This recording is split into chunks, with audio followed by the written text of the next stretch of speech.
বাংলাদেশের মোট আয়তন কত? ১,৪৭,৫৭০ বর্গ কিলোমিটার বা ৫৬,৯৮০ বর্গ মাইল।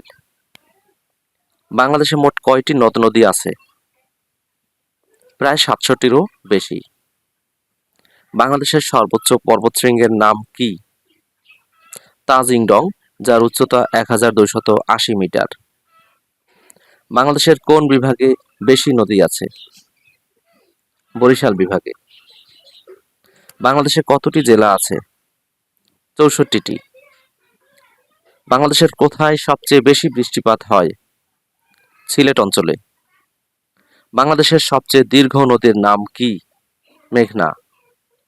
বাংলাদেশ কোন ধরনের জলবায়ুর দেশ? ক্রান্তীয় মৌসুমী জলবায়ুর দেশ। বাংলাদেশের দক্ষিণে কোন সাগর রয়েছে? বঙ্গোপসাগর। বাংলাদেশে কয়টি ঋতু আছে?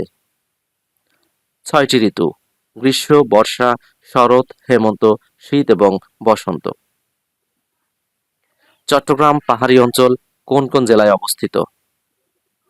বান্দরবান, রাঙ্গামাটি এবং খাগড়াছড়ি। বাংলাদেশের দীর্ঘতম সেতুর নাম কি? পদ্মা সেতু। সুন্দরবন কোন নদীর মোহনায় অবস্থিত? গঙ্গা ও ব্রহ্মপুত্র নদীর মোহনায়। বাংলাদেশের পূর্বাঞ্চলীয় সীমান্তের বড় নদীর নাম কি? কর্ণফুলী নদী। বাংলাদেশের প্রধান তিনটি নদীর নাম কি? পদ্মা, মেঘনা এবং যমুনা। বাংলাদেশের কক্সবাজার সমুদ্র সৈকত কত দীর্ঘ? প্রায় ১২০ কিলোমিটার। দেশের কোন স্থানটি সবচেয়ে নিচু ভূমি হিসেবে পরিচিত? হাওর অঞ্চল। বাংলাদেশের গড় বার্ষিক তাপমাত্রা কত? গড়ে ২৫ ডিগ্রি সেলসিয়াস। মধুপুরের শালবন কোন জেলায় অবস্থিত? টাঙ্গাইল ও ময়মনসিংহ জেলায়।